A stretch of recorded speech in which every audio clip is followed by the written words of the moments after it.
Hello students, welcome है आपका आज की करंट अफेयर की क्लास में। आज की करंट अफेयर की क्लास आपके लिए बहुत इंपॉर्टेंट होने वाली है। यकीन मानिए कि आज की क्लास से आपके एग्जाम में सवाल देखने के लिए ज़रूर मिलेंगे। क्लास को लास्ट तक लेने, क्लास को लास्ट तक देखेंगे और उसके बाद में क्लास पसंद आती है तो लाइक करेंगे और पहली बार अगर चैनल पर आए हैं तो सब्सक्राइब कर लेंगे। चलिए शुरू करते हैं। उससे पहले मैंने यहाँ पे एक लाइन ली है कि अगर तुम्हें सफल होना है तो सोचने से ज़्यादा तुम्हें पढ़ने पर ध्यान देना पड़ेगा। क्योंकि देखो, रिजाई में बैठ कर के हर इंसान सोच रहा है, टाइम सर्दियों का है, कुर्सी और मेज को लेकर के बैठ के पढ़ना, हर परिस्थिति में पढ़ना, ये उनके लिए चैलेंज तो है, लेकिन जो चैलेंज एक्सेप्ट करते हैं और कर जाते हैं वो ही कुछ कर जाते हैं, है ना। तो भाई पढ़ना पड़ेगा अगर तुम्हें सफल होना है। अगर तुम्हें अपनी रजाई से इतना प्यार है कि वो तुम्हारे सपने दबा दे तो आप खुद देखें। मतलब कहने का ये है कि पूरे दिन की हमें अप्रोच को लेकर के अगर चलना है तो तुम्हें भाई पूरे दिन के सोच के साथ अगर तुम्हें चलना है तो भाई आपको अपने कंफर्ट जोन को छोड़ना पड़ेगा और सिर्फ पढ़ना पड़ेगा सफल होने के लिए। चलिए स्टार्ट कर लेते हैं। पहला सवाल यह है कि हाल ही में विशेष निवेश कोष, जिसका नाम है, जिसे बोलते हैं स्पेशल इन्वेस्टमेंट फंड, इसका गठन किसने किया है। अगर यहाँ पे आपसे बात करी जाए special investment fund, special investment fund का गठन भाई ये किया है किसने, ये किया है सेबी ने। किसने किया है, इसका गठन किया है सेबी के द्वारा। और सेबी की बात करी जाए तो सेबी की स्थापना कब होती है, सेबी की स्थापना होती है 1988 को, इसकी स्थापना हो गई। ठीक है, अगर इसकी स्थापना की बात करें तो ये कैसी संस्था है, ये एक वैधानिक संस्था है। कैसी संस्था है, ये है एक वैधानिक संस्था, मतलब विधि के अनुसार। अब दूसरी बात ये आती है कि ये किस एक्ट 1998 की बात करूं तो यहाँ पे 92 सॉरी, तो इस एक्ट के माध्यम से भाई यहाँ पे सेबी को गठित किया गया था। तीसरी बात ये आती है कि इसका हेड क्वार्टर कहाँ हो जाएगा, ये हो जाएगा मुंबई में। और नेक्स्ट बात ये आती है कि इसकी हेड कौन होंगे वर्तमान में।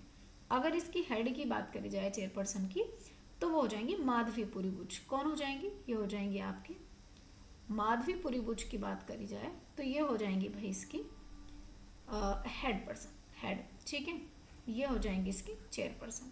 अब बात आती है यहाँ पे जो स्पेशल इन्वेस्टमेंट फंड है, स्पेशल इन्वेस्टमेंट फंड भाई ये किसे दिया जाएगा, किसको देंगे। तो स्पेशल इन्वेस्टमेंट फंड उनको दिया जाएगा जो निवेश, या मैं कहूँ ऐसे निवेशकों के लिए जो व्यक्ति निवेश में जोखिम लेने वाले हैं, और इनके लिए निवेशकों के लिए यहाँ पे ये फंड दिया जाएगा। ऐसे व्यक्ति जिनको निवेश में जोखिम हुआ है या निवेश में जोखिम लेने वाले व्यक्ति हैं, इनको। दूसरी बात, जोखिम लेने वाले व्यक्तियों को दिया जाएगा। दूसरी बात, राशि कितनी दी जाएगी, अगर यहाँ पे बात करें भाई राशि कितनी जाएगी तो इन्हें 10 लाख रुपए कम से कम इतनी राशि निवेश की होनी चाहिए, इतनी राशि होनी चाहिए निवेश की। ठीक है, चलिए, तो ये निवेश राशि होनी चाहिए कम से कम। इनको यहाँ पे जो है स्पेशल इन्वेस्टमेंट फंड की बात करी गई है। सो आंसर क्या हो जाएगा, आंसर हो जाएगा ऑप्शन बी, से भी बिल्कुल सही आंसर हो जाएगा। चलिए, तो यहाँ पर आप देखेंगे अगला सवाल। अगला सवाल आ गया सवाल नंबर 2। हाल ही में सुप्रीम कोर्ट ने भाई कौन सा राज्य है, किस राज्य का एक गांव है जिसका नाम है पिपलांत्री गांव, किस राज्य का है पिपलांत्री गांव। ये पिपलांत्री गांव के मॉडल पर प्रेरित होकर के, इससे प्रेरित होकर के इस गांव के मॉडल पर पूरे भारत में जो है पवित्र उपवनों के संरक्षण, इनको जो है प्रोटेक्ट करने की नीति का निर्देश दिया है सुप्रीम कोर्ट ने। तो ये पिपलांत्री गांव गुजरात में पड़ता है, उत्तर प्रदेश में, महाराष्ट्र में, राजस्थान में। एक गांव की बात कर रहे हैं पिपलांत्री की, खासकर बात कर रहे हैं पवित्र उपवनों के संरक्षण की नीति की। बात हो रही है यहाँ पे जो उपवन है, इन उपवनों का संरक्षण हो और संरक्षण हो और इस संरक्षण की आई है नीति। ठीक है, चलिए इसकी बात हो रही है। पहली बात, निर्देश किसने दिया है, तो जी जो निर्देश दिया है, इस निर्देश की बात करें, ये दिया है सुप्रीम कोर्ट ने। और सुप्रीम कोर्ट ने किसे दिया है, केंद्र सरकार से कहा है कि केंद्र सरकार के अधीन सभी पूरे देश में, केंद्र सरकार से कहा है कि जी ये मॉडल पूरे देश में फैलाओ। पवित्र उपवनों का जो मॉडल है इसका जो है भाई आपको पूरे देश में क्या बोलते हैं, फैलाना। मॉडल किसका लिया है इन्होंने, अगर मॉडल की बात करें तो भाई प्रेरित किससे हुए हैं, प्रेरित हुए हैं पिपलांत्री गांव से। पिपलांतरी गांव का ये क्या मॉडल है? ऐसा ऐसा क्या स्पेशल मॉडल है क्या कोई पिपलांतरी गांव का? पिपलांतरी गांव कहाँ पड़ता है अगर बात करी जाए तो पड़ता है राजस्थान में। पिपलांतरी गांव कहाँ पड़ता है? ये पड़ता है आपका राजस्थान में पड़ता है पिपलांतरी गांव। इससे प्रेरित होकर के, अब इससे प्रेरित मतलब पिपलांतरी गांव में ऐसा क्या मॉडल है? बात करें, देखो पिपलांतरी गांव का मॉडल ये है कि जब यहाँ पे किसी कन्या का जन्म होता है तो भाई यहाँ पे जब कन्या का जन्म होता है ना, तो यहाँ पे उस कन्या के जन्म पर पेड़ लगाए जाते हैं। ठीक है, ये पेड़ लगाए जाते हैं कन्या के जन्म पर। ठीक है, और इसके बाद में कन्या के जन्म पर पेड़ लगाए जाते हैं और उनको संरक्षित रखा जाता है। ऐसा नहीं कि लगा के भूल गए, उनका ध्यान रखा जाता है। ठीक है, तो ये पिपलांतरी गांव का मॉडल है जिससे प्रेरित होकर के सुप्रीम कोर्ट ने पूरे देश से कहा है कि जी आप भी इससे प्रेरित हो और इस प्रकार के उपवनों को बढ़ावा दो। ठीक है, चलिए अब दूसरी बात ये आती है यहाँ पे कि जो पिपलांतरी गांव है इसके लिए तो ये आपको ध्यान में रखना है। अच्छा, एक भागवत गीता का इसने जो सुप्रीम कोर्ट ने यहाँ पे जो निर्देश दिया है वो किसने दिया है? ये निर्देश दिया है सुप्रीम कोर्ट ने। सुप्रीम कोर्ट ने किसे रखा है सामने? तो बाकायदे सुप्रीम कोर्ट ने जो है भागवत गीता को रखा है। किसको रखा है? भागवत गीता को सामने रखा है। और भागवत गीता को रख करके जो है भागवत गीता का जो अध्याय है, अध्याय 13, इस अध्याय 13 के जो है एक श्लोक है, श्लोक की बात करी जाए तो जी श्लोक है आपका 20। इस 20वें श्लोक में जो है लिखा हुआ है कि प्रकृति सभी भौतिक चीजों का स्रोत है। इसको ध्यान में रखते हुए क्या है? प्रकृति सभी भौतिक चीजों का स्रोत है, सभी भौतिक चीजों का स्रोत है। ठीक है, चीजों का स्रोत है, ये ध्यान में रखते हुए ये मॉडल इन्होंने तैयार किया है। आंसर हो जाएगा ऑप्शन डी, बिल्कुल करेक्ट आंसर हो जाएगा। पिपलांतरी गांव है राजस्थान का। कुछ इस प्रकार से जब बालिका का जन्म होता है तो राजस्थान के लोग भाई कहाँ जाते हैं? तो ये तो खैर आप देखेंगे मॉडल उत्तराखंड में भी मनाया जाता है, लेकिन पेड़ लगाने जाते हैं। ठीक है, पवित्र उपवनों की तरफ। आगे बात करते हैं सवाल नंबर 3। सवाल नंबर 3 है कि हाल ही में अंग्रेजी श्रेणी में किसे साहित्य अकादमी पुरस्कार 2014 से सम्मानित किया गया है? ये स्टीन कीर को, गगन गिल को, मुकुट मणिराज को, दीपक कुमार शर्मा को। अच्छा भाई, साहित्य अकादमी पुरस्कार की बात करी जाए तो साहित्य अकादमी पुरस्कार इसकी बात करें, ये जो अवार्ड दिए गए हैं 2024 के। ठीक है, अब 2024 के जो साहित्य अकादमी पुरस्कार हैं, पहली बात तो भाई ये स्टार्ट कब हुए थे? अगर बात करें कि ये भाई ये स्टार्ट कब होते हैं, 1954 में ये शुरू होते हैं। और कितनी भाषाओं में दिए जाते हैं? तो भाई कितनी लैंग्वेज में दिए जाएंगे? जो हमारी 8वीं अनुसूची में भाषाएं हैं 22, तो इस 8वीं अनुसूची में जितनी भी भाषाएं हैं इनमें प्लस इसको दिया जाता है इंग्लिश में और प्लस राजस्थानी में। इतनी भाषाओं में हम साहित्य अकादमी पुरस्कार देते हैं। चलिए एक एक करके बात करते हैं। सबसे पहले बात करते हैं, पूछा जाता है संस्कृत में किसे दिया गया है? संस्कृत में किसे दिया गया है पुरस्कार? तो ये दीपक कुमार को दिया गया है, शर्मा को। किसको? दीपक कुमार शर्मा को। ठीक है, दीपक कुमार शर्मा को दिया गया है संस्कृत में। और इसके बाद में अच्छे अंग्रेजी में पूछा है, अंग्रेजी में किसा दिया है? तो अगर अंग्रेजी की बात करी जाए तो अंग्रेजी ने में किसे दिया है? स्टीन कीर को ये दिया है। स्टीन कीर की बात करें, इन्हें दिया गया है। और हिंदी वाला आपसे पूछेगा, हिंदी की बात करी जाए तो हिंदी में किसे मिला है? गगन गिल को। ठीक है, ये मिला है गगन गिल को मिला है। ये थोड़ा सा आप ध्यान में रखेंगे। ठीक है, अच्छा एक बात बताओ, गगन गिल को जो मिला है वो किसके लिए मिला है? मैं जब तक आई बाहर, एक कविता लिखी है इन्होंने, इधर लिख देती हूँ, इनकी कविता है मैं जब तक आई बाहर, इसके लिए। ठीक है, इसके लिए मिला है।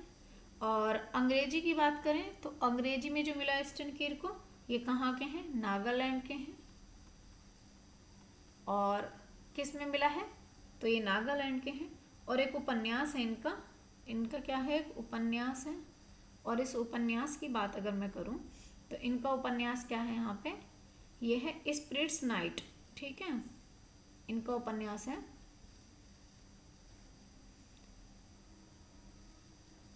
स्पिरिट नाइट की बात करें तो ये इनका उपन्यास हो जाएगा। अच्छा, संस्कृत में जो मिला है तो ये मिला है भास्कर चरित्रम के लिए।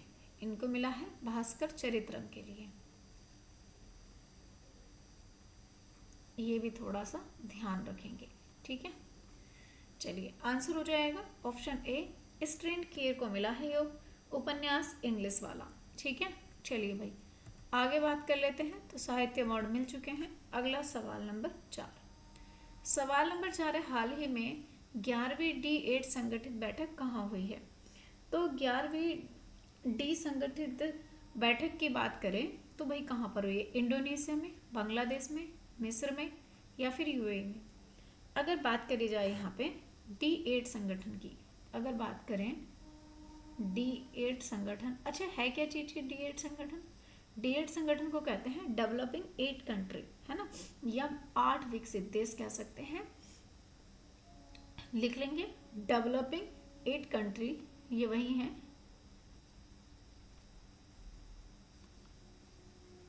8 कंट्री। ठीक है,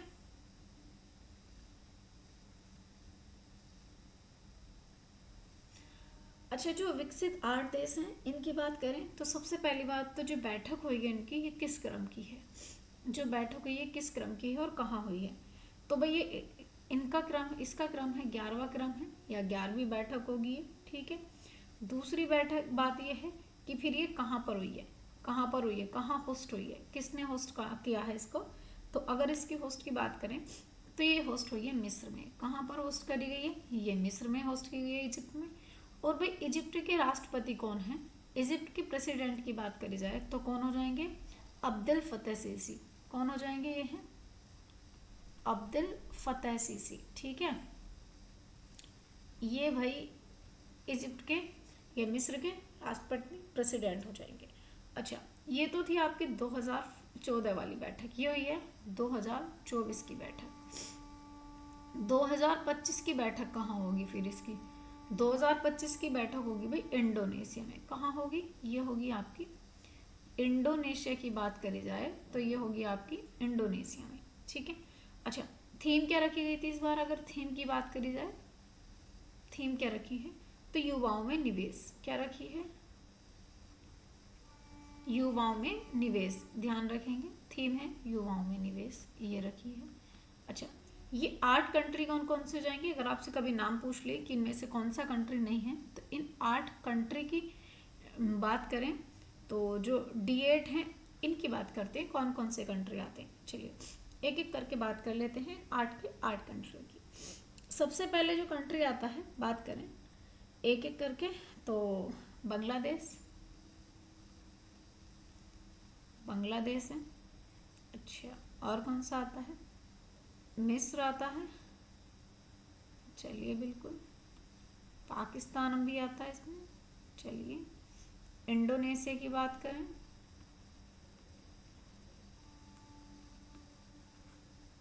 और मलेशिया की बात करें,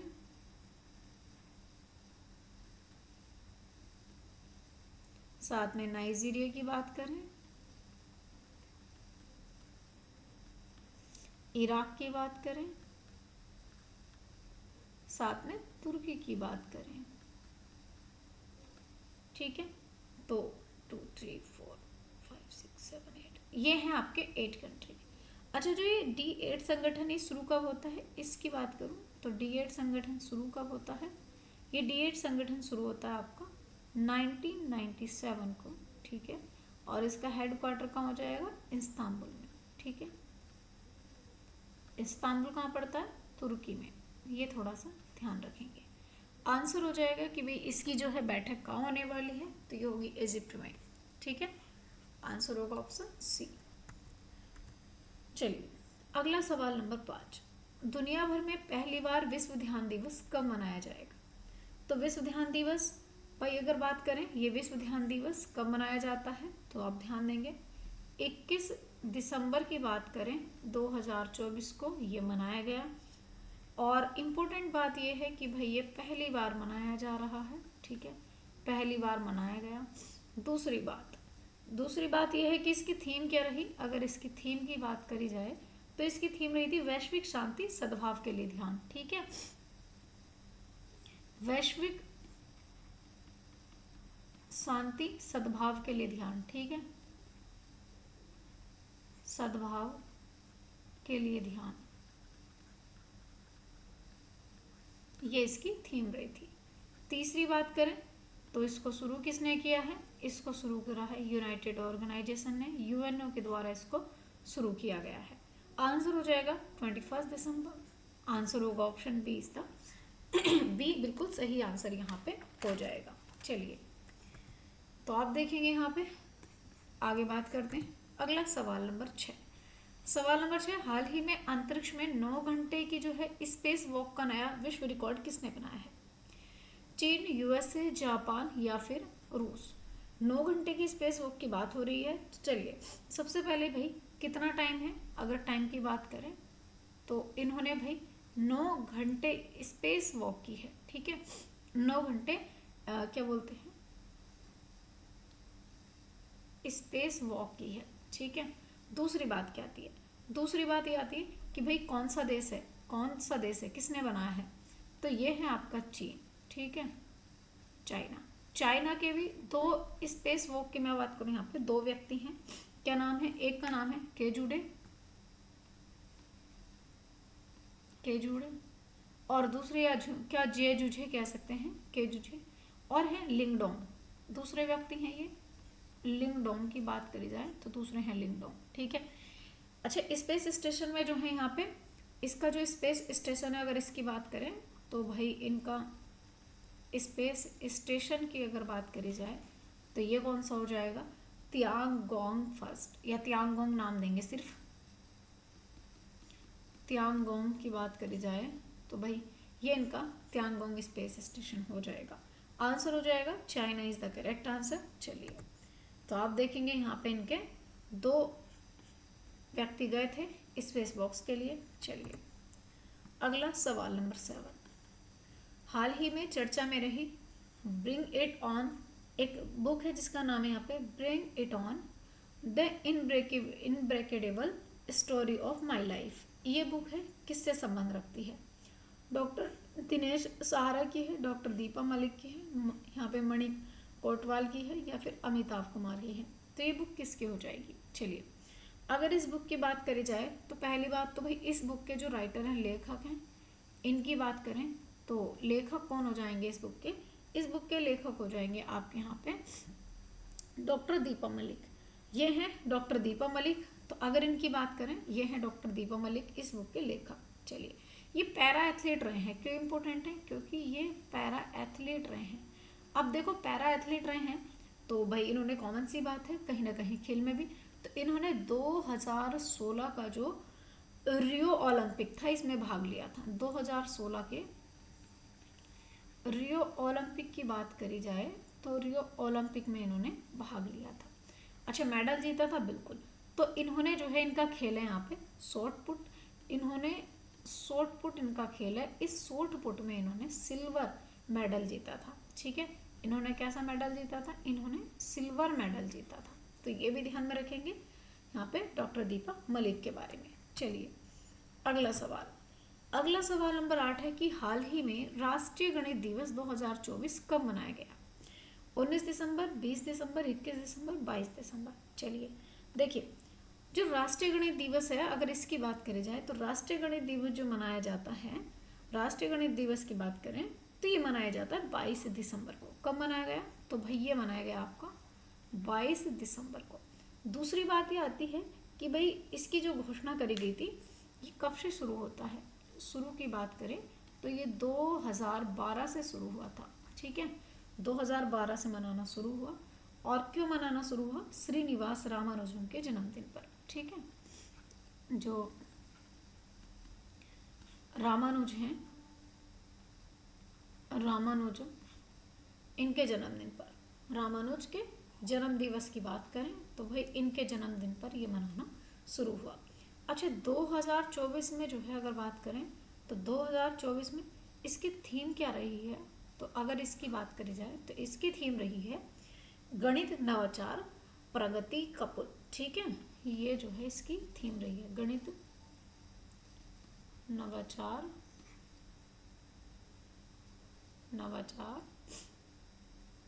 प्रगति का पुल, ये इसकी थीम रही है। चलिए आंसर हो जाएगा ऑप्शन डी, बिल्कुल सही आंसर होगा। तो आप देखेंगे नेशनल मैथमेटिक्स डे। चलिए अगला सवाल आता है सवाल नंबर 9। हाल ही में गुजरात के एनिमल एक्सचेंज प्रोग्राम के तहत किसे एशियाई गिर शेरों का जोड़ा मिला है? महाराष्ट्र को मिला है, राजस्थान को, मध्य प्रदेश को, उत्तर प्रदेश को। चलिए एनिमल एक्सचेंज प्रोग्राम चल रहा है और इसमें 2 स्टेट हैं। देखो एक स्टेट है गुजरात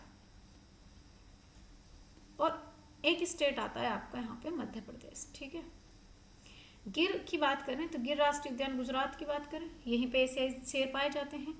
तो गिर का जो जूनागढ़ है, इस जूनागढ़ की बात करी जाए तो इस जूनागढ़ में आपने देखा होगा इसमें पाए जाते हैं गिर के शेर या एशियाई शेर या बब्बर शेर। ठीक है, इसमें मिलते हैं बब्बर शेर। ठीक, इन बब्बर शेरों को जो है, इन बब्बर शेरों को कहाँ पे, तो आप देखेंगे इनकी जो क्या बोलते हैं, या मैं कहूँ कि जो गिर शेरों की जो जोड़ी है, इन शेरों की जो जोड़ी है, इन शेरों की जोड़ी को कहाँ भेजा गया है? मध्य प्रदेश में। कहाँ भेजा है? मध्य प्रदेश में।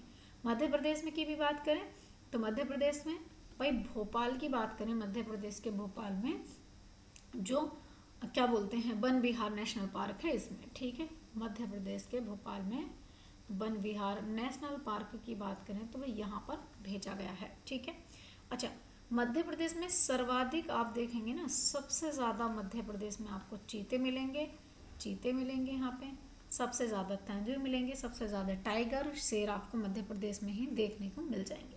कूनो नेशनल पार्क भी यहीं पर है, जहाँ पर आपने देखा होगा अफ्रीका की बात करें तो वहाँ से कुछ चीते मंगवाए गए थे। चलिए अच्छा इसका आंसर मैं बात करें तो भाई इसका आंसर क्या हो जाएगा? मध्य प्रदेश को। अगला सवाल नंबर 9। चलिए सवाल नंबर 9 की बात करते हैं। अच्छा सवाल नंबर 10 नहीं आया क्या आज इसमें?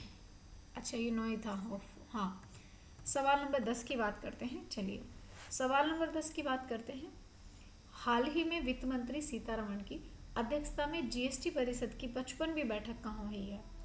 प्रयागराज में, नई दिल्ली में, जैसलमेर में, अहमदाबाद में।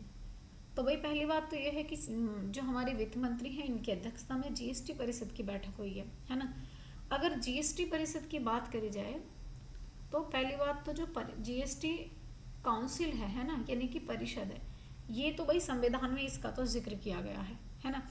तो ये किस संविधान संशोधन के द्वारा लाएगी? तो ध्यान रखेंगे 101वां संविधान संशोधन हुआ। ठीक है, और ये कब लागू की गई? अगर लागू की बात करी जाए तो ये 1 जुलाई की बात करें, 1 जुलाई 2017 को जीएसटी लाई गई थी, जीएसटी की बात करी गई थी, है ना। और यहाँ पे इसके बाद बात करें, और जो ये जीएसटी है ये कैसा है? समवर्ती सूची का विषय हो जाएगा, समवर्ती सूची का विषय हो जाएगा। दूसरी बात क्या है समवर्ती सूची में? ये प्रत्यक्ष कर है, एक डायरेक्ट कर है। ठीक है, प्रत्यक्ष कर है। तीसरी बात ये है कि अगर यहाँ पे जीएसटी परिषद की बात करें, जीएसटी परिषद की बात करी जाए तो आर्टिकल आता है, एक आर्टिकल आता है 279 आर्टिकल। ठीक है, जो जीएसटी काउंसिल की बात करता है, और इसके हेड कौन होते हैं? प्रधानमंत्री होते हैं खुद। ठीक है, और अगर जीएसटी की बात करने जाए, जीएसटी की, ओनली जीएसटी की, तो जो सिर्फ और सिर्फ जीएसटी है अगर इसकी बात करी जाए तो इसके लिए एक आर्टिकल आता है, 246 आर्टिकल, जिसमें सिर्फ जीएसटी की बात करी गई है। और इसकी 55वीं बैठक हुई है। ठीक है, कौन सी बैठक हुई है? 55वीं बैठक हुई है। हुई कहाँ पर है? ये हुई है जैसलमेर में। कहाँ हुई है? जैसलमेर में ये बैठक हुई है। तो आंसर हो जाएगा ऑप्शन सी, बिल्कुल करेक्ट आंसर हो जाएगा। ये बैठक जैसलमेर में हुई है। ठीक है, तो जीएसटी काउंसिल की बात करें तो इसके जीएसटी काउंसिल की बैठक हुई है 55वीं, जैसलमेर में हुई है। ठीक है, चलिए thank you for watching guys. आज के लिए इतना ही रखते हैं, बाकी चीज़ें हम कल देखते हैं। चलिए थैंक यू फॉर